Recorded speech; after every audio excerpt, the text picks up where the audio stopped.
Para mitra sadaya, wilujeng tepang dangu sareng acara matuh dongeng enteng pangbeberahmana.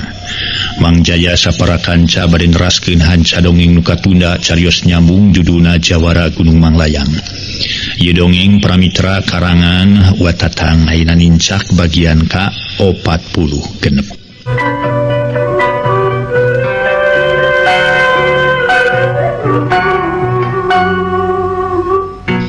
Para wargi sadaya, sakumaha anu kagambar dina bagian kamari.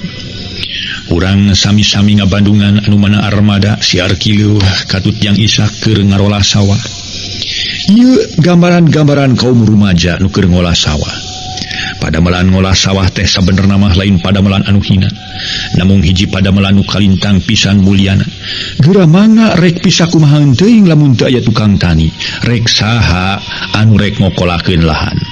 Sedengkeun kaperluan sapopoe urang teh dina urusan barang tuang apaan ngandalkeun ka para patani. Teu karaos anu cicing di kota nu salilana hirup asup kantor keluar kantor, teu mikirkeun kana urusan kotakan, teu mikirkeun kana urusan macu. Sedengkeun urusan ai kana barang tuang mah tetep kudu nuang sangu. Sangu teh datangna tina beas, ari beas teh meureun kudu dipelak. Kitu diantawisna para wargi sadaya. Urusan-urusan kamulyaan hirup di desa diantawisna tukang tani. Namung biasana tukang tani sok dimomorekeun, tukang tani sok dipopohokeun, lantaran memang teu bisa ngajol kahirupanana. Di dieu ajen diri tukang tani ditingkatkeun iwal ti ku tukang tani deui. Para wargi anu mulya, hiji gambaran kahirupan parantos digambarkeun dina dongeng. Janten ajen diri tukang tani ditingkatkeun teh kudu ku tukang tani deui. Kitu diantawisna. Batur mah komo padagang benten deui lah meuli ti tukang tani hayang leuwih murah kitu. Namanya ge tetep hayang boga kauntungan leuwih gede. Di mana tukang dagang untung lah. Bohong. Tukang dagang hayang kauntungan lebih gede. Urang tukang tani usaha hasilna kudu mucekil. Ngagunakeun nyaeta aturan-aturan tatane nu bener. Kamari digamarkeun ku Mang Jaya nanyakeun kanu bisa teorina kieu, praktekna laksanakeun ku urang. Ulah kena-kena lah kolot urang baheula mah kieu tani teh teu make ieu, teu make urea gitu naon, teu make TSP teu naon, teu make KCL teu naon ya kitu. Tapi numutkeun panalungtikan di mana unsur-unsur pupuk anu tilu ieu digunakeun sakumaha mistina baris ngahasilkeun hasil nu mucekil. Kade ulah lali kangge pembasmi hamana, kade ulah lali pupuk kandangna. Kitu para wargi sadaya. Dina saanu poe kudu ngagunakeun anu, saanu poe kudu ngagunakeun anu, diitung aya itunganana. Ulah cul jeung celempare antep ngaramas ge nepi ka poho, ngaramet ge poho. Rek kumaha yang ngahasilkeun atuh. Seseueurna kitu para wargi sadaya. Seseueurna celeb antep karep antep we.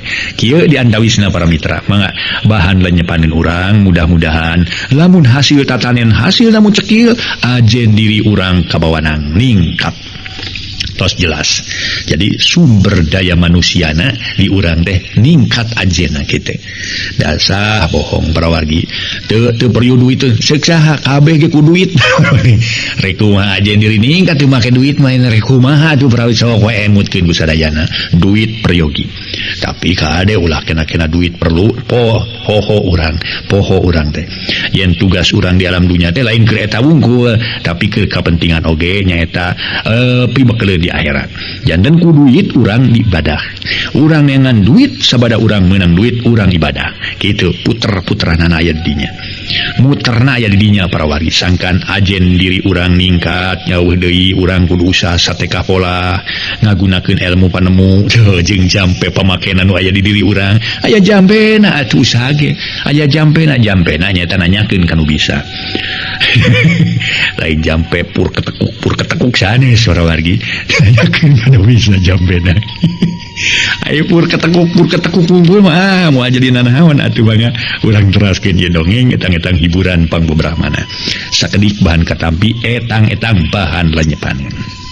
sakumaha diwangsulan deui tadi mangja nyembatkeun urang usaha nyiar kipayah sangkan urang ngahasilkeun hasil nu cekil anu tumpuanna kana duit sabada urang menang duit urang mangfaatkeun para mitra sadaya duit eta pikeun ibadah ai ibadah teh lega para mitra ambahanana jembar pihartosinana sabada urang bisa ngamajukeun budak anak-anak urang para wargi sadaya sabada urang naon teh jembar dina kahirupan jeung sajabana memang tugas urang ulah poho anu hiji mah ulah poho nyaeta keur kepentingan urang di akhirat dua masalah nu hiji para mitra ibadah kanu maha kawasan hiji kapapada manusia kitu diandawisna para mitra ieu mah lupina pakuat pakait patula patali nyangreun pageuh di antaranana lamun geus nyangreun pageuh duanana insyaallah baris urang meunang hiji kajembaran hirup di alam dunya teh karaos dunya rawa akhirat mudah-mudahan para mitra mangga urang teraskeun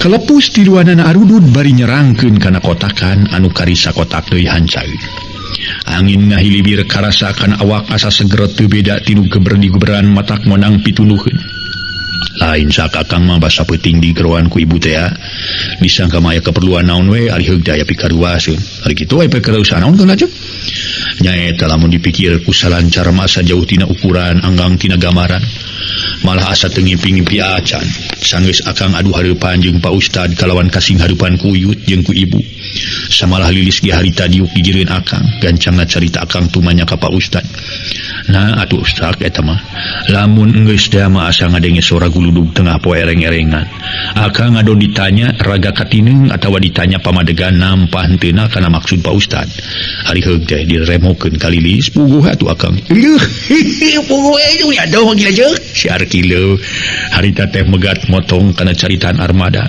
ye dengekeun heula atuh wari batur keur ngomong teh dasar si salud sia armada rada nyentak sedang si Arkilo ngadon alangah elengeh kawas nu gumas ya di situ kumaha Kang nya Kang teh ngarasa bingung pijawabeunna teh ari diturut saku maksud jeung tujuan Pak Ustad kumaha deui kasebut boga pamajikan teh meureun ku Isa ke kabayangkeun moal cukup ku cinta atau bogoh bae setik gedena nu jadi pamajikan kudu dibayuan sedeng akang dina waktu ieu boro-boro bisa ngabayuan atawa nganyumbadanan diri batur kapan diri akang ibatan sakieu saja bacaan boga pakasaban teh dibubuh reutpakeun pungsat bahan ieu eueuh ragap taya lain ngomong tama bau sungut akang ku Isa ke katingal meureun kaayaan diri akang keur meujeuhna nyanangan kaprihatinan boga imah nu aki kalah ka anu ngaduru karibang karakna wungkul jadi lebu hari itu ditarima maksud Pak Ustad kumaha keneh mangka Inggris nyarita kieu cenah abdi moal tiasa nampi kana harapan anu sanes kajabi ti ka akang pek we pikir ku Ishak sanu teu ngarasa bingung geura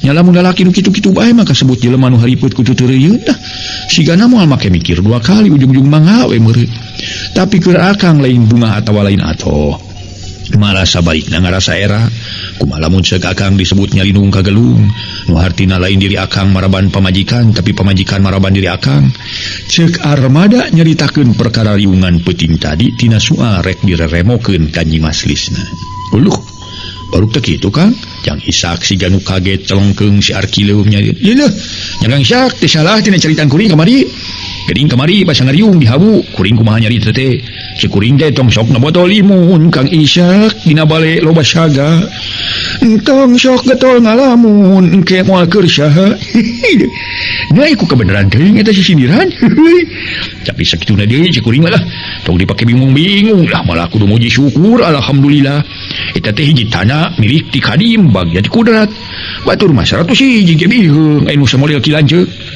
geus bae mah lah padungdungkeun di kilanceuk dinya tong loba teuing lah dina ing ringkingna kitu tong loba teuing rincik langsung padungdungkeun nya atuh nya sumpahna ge kuring mah dek beunghar sarerea lamun kilanceuk boga jodoh ka Nyi Maslisna teh mangga dieu sakitu tegepna atuh pangawakan jangkung sampulur pakulitan koneng samodel cau muli moal aya we sawongkon sinang laya mah samodel Nyi Mas Lilis aduh ini teh lain heureuy da mah nya aduh ieu teh nu madak darah itu kadinya padungdungkeun tong dina gerak tepak dua kana tepak tilu deui nya kaisanya langsung we lah teu penting ngarincik mah di urangna cek si Arkilo we si ganu atoh para mitra sadaya babari ada ngomong masih selud tadi kawin teh cukup ku irung wae sanajan dewek eueuh kaboga ari kitu-kitu teuing mah do era atuh dewek euy ini nah atunya Satuluina kumaha atuh pamadegan ki lanceuk Jang Ishak neuteub teuing atuh bingung mereka putusanana ngan teuing kumaha engke lah kita armada teu mere jawaban naon-naon ngan jerut turu deui kana kotakan maratkeun hanca paculeun kitu deui Jang Ishak jeung si Arkileu maracul deui nu teu kungsi ka bedug lohor sawah tilu kotak geus beres malah sameme baralik teh nyimpang heula katampian ngadon bebersih.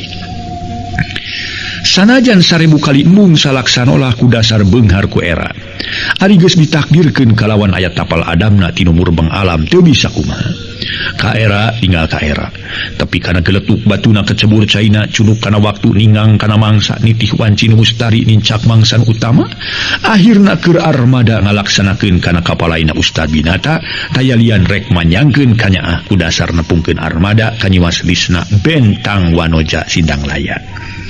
Tapi sanajan armada teu nyarena naon-naon ge kulantaran Ustad Binata sareng garwana cukup wijaksana anjeunna masihan artos kangge ngagaleuang yanyi maslisna pamikitu teh mah nutupan kana kaerana armada ulah katangar teuing eueuh talina samalah Ustad Binata ngatur pikeun initna armada ti bumi saderekna nu kahalangan ku sawah ngarah ka tingali goloyorna aleutan poe Rebo harita nincak katangga 7 likur bulan Jumadi lahir di bumi Ustad Binata keur 1000 barang gawe sabagian aya nu mereskeun kursi di buruan kitu deui kaum ibuna pakpik pak olah-olah bari sieun kabereg kuno seserahan barudak di buruan pabuis kaditu ka dieu bari hareureui maklum barudak keur mejeuna lumenger silih dupak silih seredkeun matak cape nu nyarek disingkahkeun ti beulah wetan burusut ka beulah kulon disingkahkeun ti beulah kaler tududul ka beulah kidul ngan kitu jeung kitu bae pula barudak ongkohan di dinya mah langka aya tatabeuhan sedeng aya ieu aya degung panyumbang ti saderek Ibu Aisyah tadina mah rek cukup dirapalana moal rek ria-ria mun saderek Ibu Aisyah keukeuh bae atuh teu tiasa ditolak sok sieun disangki teu nampi kana kanyaah tinu jadi saderekna ngaso heula para wargi sadaya ngaso.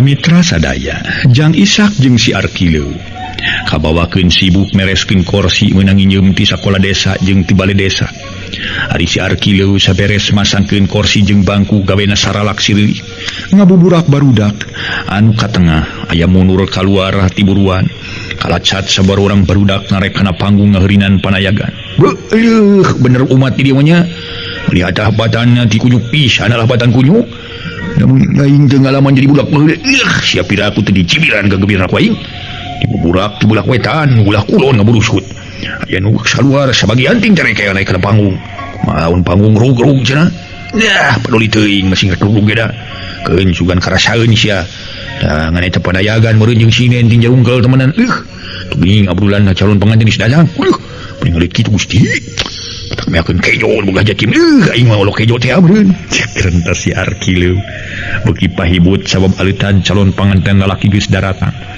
tatangga Ustad Binata sabagian loba kaum awewena meni ngareg-reg luareun buruan pada hayang ningali datangna aleutan atuh barudak beuki pahibut silih dupak silih jongklokeun jeung baturna bari galecok teu puguh dengekeunana tatabeuhan degung meuni geus dermapag datangna aleutan anu saresehan aya kana puluhna urang pada marawat tangeuyan tatabeuhan degung dikebojirokeun armada calon panganten lalaki ti hareup digendeng ku mojang jeung jajaka nu tukangeun aleutan nanggung dongdang dituturkeun ku nu nanggung suluh nanggung jauh kitu dinungtun domba jalu penek mah matak sugema palamitra jol ieu tatangga Ustad Binata pada nyarbutkeun bagja ku ayeuna armada bisa kajolukeun ka nyimaslisna ieu barudak mundur barudak mundur tuh sia mah geus datang mundur si Arkileu ngabuburak di barudak ari Jang Ishak nitah turun ka barudak nu naek kana panggung barudak meuli cilung-jeleng teu beda ti peunceuh ka gebring tuluy silih dupak silih seredkeun da sieun kudu nyarek dasar barudak ongko aya ka sieun ongko heureuy temahna si Arkileu kaseredkeun ku barudak ti tukang nepi ka rubuh ka galeh Atuh menang ngagining teh baya dungkutan kebul korejat si Arkileu ngorejat tuluy nyarekan barudak keheula aya era aya kudu nyaleung sirikeun sakumaha biasa panganten jeung bawaan ditarima ku pihak awewe kalawan teu loba miceun waktu sanggeus ijab kabul seren sumeren tuluy dirapalan. Tutas dirapalan panganten duanana marunyungan sebah sungkem. Harita armada ngaguk-guk ceurik bari nyuuh kana labunan Nini Sarni. Kitu sotenan ngarasa sedih ras kudu jadi indung. Kitu deui Nini Sarni sajeroning murag kenci mata teh. Teu waleh mere pepeling kalawan ngaduakeun kana jadi incu. Masih pinangih kasinugrahaan kalawan buru-buru menang pakasaban. Kaberang nakeun onangan geus mimiti jual-jual beuki lila beuki ngabrul nepi ka heurin usik di mana-mana pada daratang komo kitu Ustad Binata kasebut sesepuh di eta kampung atuh teu matak aneh lamun segloba nu marunyungan teu kungsi kawan si Ashar semah uleman geus eueuh saurang-urang acan kitu deui panayagan degung geus baralik nu aya lintang ti pribumi jeung sababaraha urang tatanggana Ustad Binata nu keur bale beres. Sabagian ngakat balandongan sabagian anu mulangkeun kursi jeung bangku ka sakolaan jeung pale desa nepi ka beresna. Geus jadi kabiasaan setiap tas aya raramean peutingna sok asa jempling. Nu tos boga hajat bada isa geus narumpi kitu dinu sejen lantaran tas capek. Nganu masih keneh nyaring teh lintang ti panganten. Harita armada jeung Nyimas Lisna keur ngareneng di bari saurang ge ngabaretem. Tapi ari batin mah geus pasti kana galecok. Red Nyimas Lisna ngareret kitu di armada belenyeh imut katingali waos Nyimas Lisna meuni beres jeung bodas. Lir mutiara gelenyuna imut Nyimas Lisna disarengan ku kiceupna soca nu sebut ceuleuyeun. Puguh adada armada euneur kageterkeun ku rasa birahi. Kitu deui Nyimas Lisna deg-degan punyur sakemaran katutupan ku kutang bodas. Siga nu turu naek ka surung ku renghapna napas. Kang Ar, kunaon ari abdi asa tebih pituduheunnya dupi akang kumaha? Nyimas Lisna mungaran sasauran rada haharebosan. Sami akang ge asa tebih pituduheun Lis sareng asa hareudang di bayeungyang. Kang tos akang bade hareudang ge jarang nganggo acu. Buka atuh Kang acukna da abdi ge teu nganggo acu. Ari teu nganggo acuk sok sieun lebat angin akang mah lah. Moal Kang, moalnya di lebat bumi nganggo lebat angin sagala. Sok buka acukna. Nyimas Lisna hideng mangukakeun kancing baju. Bari malik mayunan armada puguh armada asa beuki dugdeg jajantung. Kunaon Kang ni deg-degan kieu dada akang kasima? Saurna bari netep seukeut sedeng armada teu nemalan. Malah ngarenghap narik napas. Ragamang celetot Nyimas Lisna nyiwit atuh armada ngagurudug. Tuluy malik pahareup-hareup gelenyu Nyimas Lisna ngabentur deku imut. Temah nama para mitra. Kerlep dua insan panganten anyar mungaran peuting harita ti kalebuh kana sagara umpal-umpalan galura bagja lahir batin. Duanana kabuntang banting ku omak asmara nepi ka janari leutik kakarareup parules ngancik dina sagara impian anu suci murni. Para wargi kaum dangu nu sami-sami ngadangukeun ieu dongeng kersaning kamurahan Gusti Allah Subhanahu wa taala dibarengan ku sobar jeung tawakal. Teu mangkuk puluhan poe armada diparengkeun aya nu ngajak usaha kana dagang bako kalawan dimodalan ku Ustad Binata mertuana. Atuh puguh we kanggo Nyimas Lisna tami satia kanu janten caroge. Kitu deui keur armada sajabati satia teh jeung bumela kana ngalakonan ibadah beuki suhud. Satiap magrib sok ngiriman doa ka arwah nu jadi indung bapa. Sok sanajan bapana nu katelah mangsu binta tamelar bari nyieun katelengesan oge tepi ka palastrana. Keur armada leungit kana rasa kitu. Malah teh sirikna cumrit maratan langit menta dihampura ku Nu Maha Kawasa sabab manehna tetep ngarasa dosa kabawa ku pangajakna setan. Ngaso para mitra ngaso.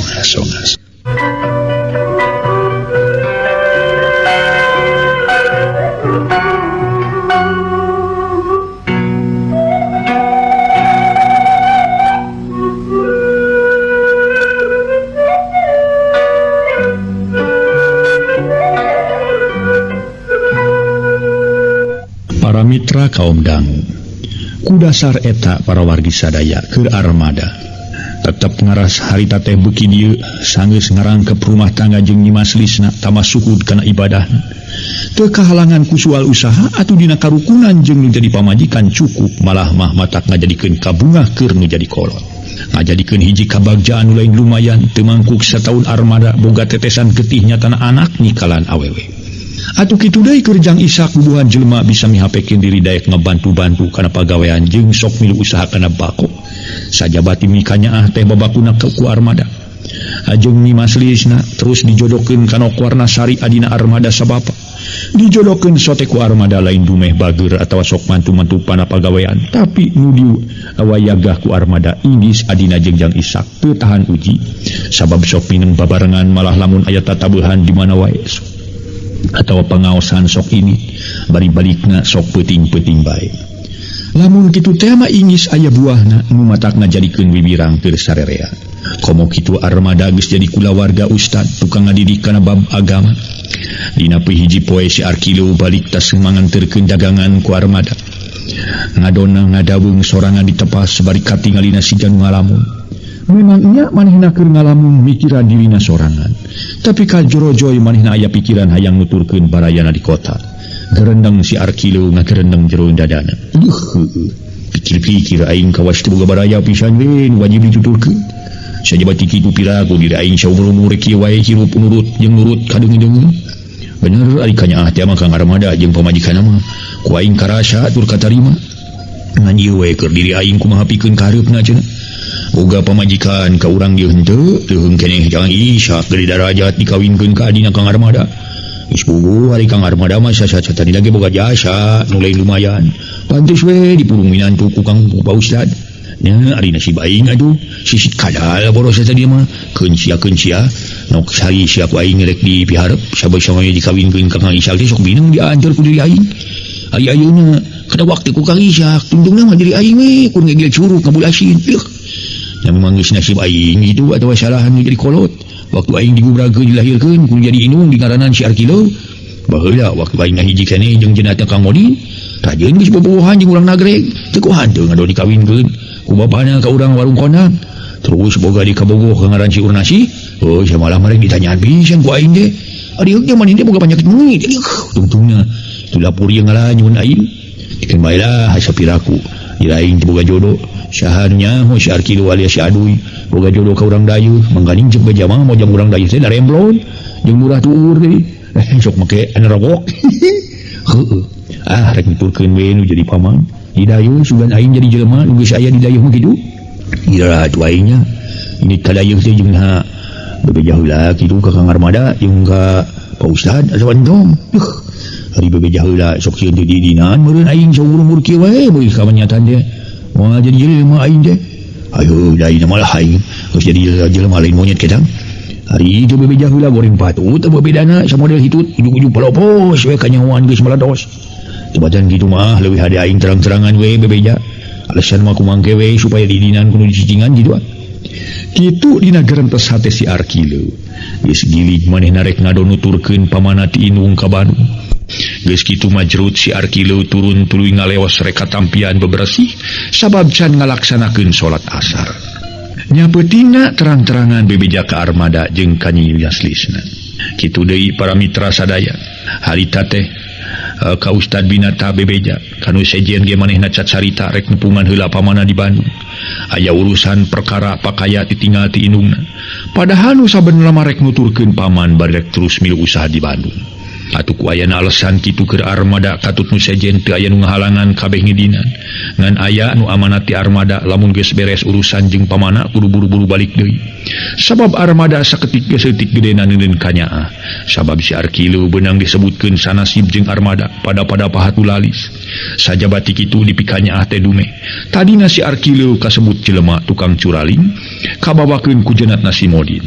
Hari ayeuna robah make daek ngalakonan nu 5 waktu jeung can pernah nyeun sarekeun. Lamun dititah kajeun wayah kumaha tara teuing nyebutkeun embung. Teu waleh indit bae. Ku dasar eta armada harita teh para mitra mikanyaah ka si Arkileu. Isukna kirawan haneut moyan sabada sasarap si Arkileu pamitan ka sararea. Nu maksudna marek indit teh ka Bandung bari menta dihampura heula. Majarkeun bisi teu bisa panggih deui. Da nya kitu si bating jelema sok rajin aya halanganana. Boh gering teh boh ponok umur teh jeung sajabati eta. Sanggeus bebeja kanu dianjerkan koloyong si Arkileu nyampeurkeun ka Aki Dasim nu keur ngabelengkong moya diburuan. Pok si Arkileu nyarita rada tarik sabab geus apaleun ka Aki Dasim. Kurang reung. Kuring rek ada ieu teh Aki ayeuna hampura nya kinya. Kumaha salah sok sering kumaha wani ngabanyolan. Kumaha wani minta uludeun ka Aki hampura nya ki kudu dibebaskeun ku kinya. Cek si Arkileu bari nyekelan kana dampaleungeun Aki Dasim. ngaso heula para mitra sadaya kumaha carita Ki Dasim ya. Ngaso heula ngaso.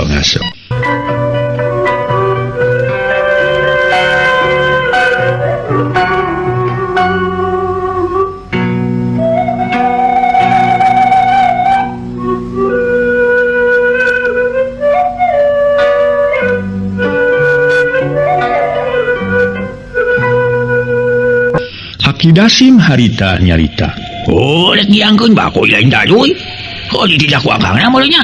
Ki Dasim salah harti. Rek diangkeun bako, kuring berkata ye. Tema si Arkileu nyarita beuki tarik. Oh, baru mereka dadoy lain dadoy.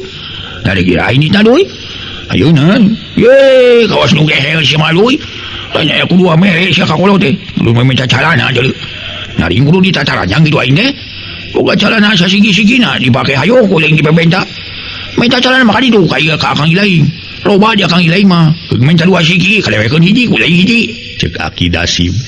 Si Arkileu nyebutkeun ayeuna karena ke Ki Dasim mah meminta calana. Si Arkileu ngahehe seuri. Si Aki angger geus pika seurieun teh. Yuki hampura kurinya. Sapu nyere pegat naon Ki? Oh, pegat kolor sih.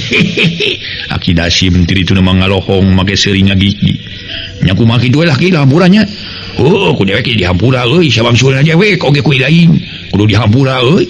Beral ku aki dijuangkeun masing salamat di jalannya. Ke di mana Ilaing geus sadayeuh, di dayeuh aya rame-ramean, pedung tilu aki bejaan euy. Tapi montong bebejak ka sendiri. Dewek mah hate kene euy aya gigilan rongeng. Rongeng pedung tilu. Inget teman baheula dek euy. Gigilan rongeng mending ngalempet atuh. Dek kumaha dek kemajaman keur ngora. Gigilan rongeng di dayeuh nya aja. Zaman ramean bangsa babah kelenteng dia. Di babah kelenteng. Ari ngaran rongeng ge si Jemeh nya. Awakna meuli bersih nya batekok. Tapi dia jubung euy. Ayeuk. Ari heug teh gelungna make segede pariu. Ari panyana dewe teh gelung asli, bukna baka jingkuanyang. Ari heug teh gelung jijeuna disebut gelung cioda teh baheula mah euy. Barang manehna keur ngarampayak di gelan ku dewek. Dina gerak Cikeruh. Ngai gejerot teh gelungna ninggang deuleung kana ilung dewek. Inung suku dewek, aduh dewek jajar-jajaran katinggang ku gelung si Jemeh. Pengalaman dewek baheula deuleu. Cek Ki Dasim. Meni asa suka ngagigik jeung bujur perut-perot atuh si Arkileu ngabarakata. Si Aki mah. Yuki wah beurang teuing ye keun ke ngadongeng mah. Sapunya re pegat simbanya Ki paturai patebang deui. Cek si Arkileu. Bari ngacungkeun leungeun hareupeun Ki Dasim nu keur nyusutan cimata balas ku seuseurian. Jung ka ditu geura ini euy. Da dewek rek ngampi bising ieu katur lengan mangkanya moyan di isuk-isuk dewek teh. Tema Ki Dasim meh bareng jeung pada ngaliosna kalacat Ki Dasim unggah ka tepas. Nyurungkeun panto, bus ka imah kalawan pantona ditilupkeun, saasa tadi malah make ditulakan sagala pertanda tutupna carita Jawara Gunung Manglayang. Dongeng naseep si horeng para mitra sadaya. Cag mung duwi ka dieu jajar ieu carios nu kasebat.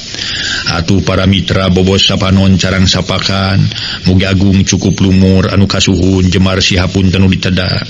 Atuh saur patatang gitu, nu ditedak ku patatang, ku watatang teh.